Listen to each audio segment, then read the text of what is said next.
Hello world, you're watching Exponential Tech, and if you're on SoundCloud, you're listening to Exponential Tech. This is the place to be if you're into technologies that have an exponential impact on your daily life, your wallet, and the world. Exponential Tech covers AI, crypto, as well as investing. Today, we'll be talking about Softbank's earnings report and what UBS think about Bitcoin. We'll also be taking a look at the state of the crypto markets. First, to Softbank's earnings report. Softbank, for those that do not know, is basically the Berkshire Hathaway of technology. It owns stakes in many billion-dollar tech companies. These include companies like Alibaba, WeWork, Nvidia, Didi, and Uber. It was started off by a Japanese-Korean man called Masayoshi-san, and he is an absolute hero of mine. For those that haven't, go out and get his book, get his biography. It was written by another author, but it tells a story of perseverance through adversity, fortitude, bravery, and vision. It's a must read.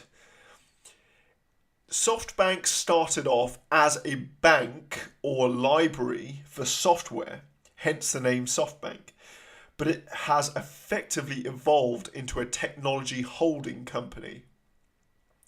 Masayoshi-san is not like a typical businessman. He is ruthless, he thinks in 100-year time frames, and he is absolutely unafraid of risk. As the story goes, he invested in Jack Ma, the co-founder and CEO of Alibaba, despite not having a good and proper business plan.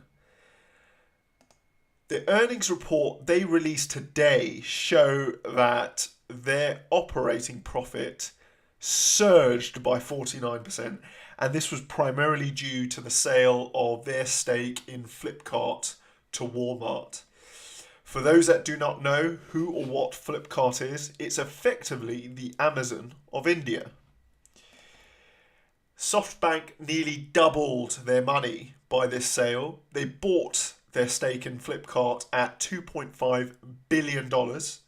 And they sold it to Walmart for $4 billion. This company is one to watch and follow. It's making bold moves day in and day out, and I don't say that lightly. They have a massive war chest called the Vision Fund, and it's backed by the Kingdom of Saudi Arabia, Mohammed bin Salman specifically. I'm going to be covering developments at Softbank and by Softbank, so hit the subscribe button so you never miss out. Let's move on to the next story, which is about UBS. UBS is a Swiss investment bank. Actually, UBS stands for the Union Bank of Switzerland, and they specialize at the moment in wealth management services for ultra high net worth clients. This is very different to the expertise and the focus of other investment banks, such as JP Morgan, for example. Anyway, they've come out saying that Bitcoin falls short of the criteria that needs to be satisfied for it to be considered as money. Their opinion is based on issues related to scalability and regulatory support. However, they don't rule out Bitcoin as a currency in the future as long as the issues they've raised today are addressed. Exponential Tech completely agrees with this verdict. Indeed, Bitcoin isn't a cryptocurrency. In fact, we advocate for it to be considered as a crypto asset. In fact, a gold-like asset that is uncorrelated with conventional markets. Caveat, thus far it hasn't been correlated. It is quite possible that in the future it could be, and we don't rule this out. This news is a few days old, but I wanted to cover it. I haven't had time because of more important news articles, but I think this article is important because this is starkly a different outlook than Jamie Dimon's many months ago. For those that don't know, Jamie Dimon is the CEO of JP Morgan. It reminds us that we should not assume that the investment bank community thinks and acts as a homogenous unit. This approach is more positive, that is UBS's approach, and appreciates Bitcoin as an evolving technology as opposed to a static one. This should be welcomed by all crypto enthusiasts. It certainly is here at Exponential Tech. Let's wrap up now by taking a look at the state of the crypto markets.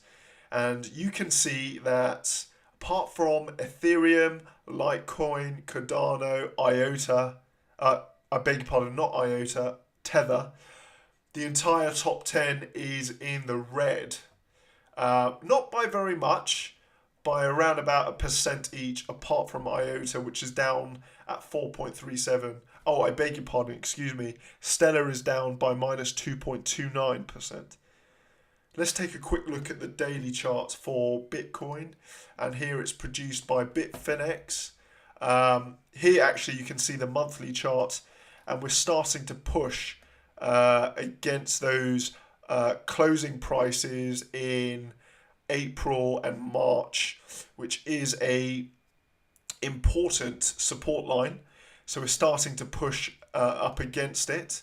Let's move off to the daily chart, where we can start to see a lot of, we saw over the weekend a push downwards, and we've broken past that 50 exponential moving average line in the daily chart, and we're starting to push against this support line of around about 7,000. 6,800, again, for those that haven't heard previous videos, is a guidance support line, and we're quite close to it. It is quite possible that we could push past this and retest the lows of 5.7k US dollars. I think we're going to be moving sideways for a very long time. If anything, I still think we're out of the bear market based upon this monthly chart anyway.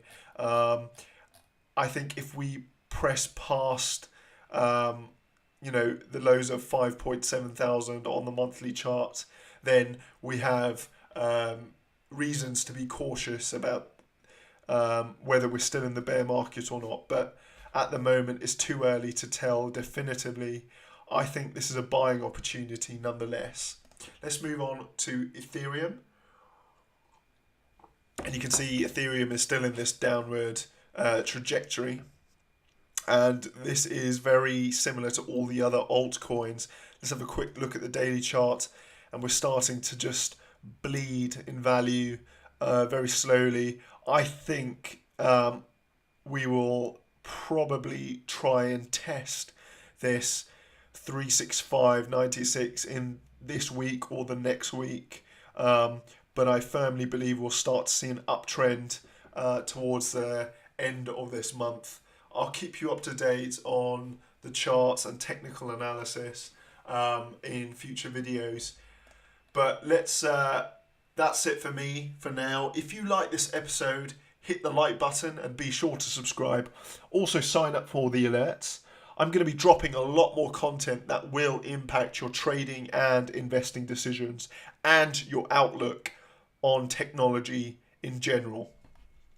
Also, let me know what you thought of this episode in the comment section below. I work for you, so if you want me to cover something in particular, just let me know. As always, all the articles I've discussed will be recorded in the description section below so that you can read them for yourself if you want to. For now, have a fantastic day. It's me, Chris, signing off. Take care.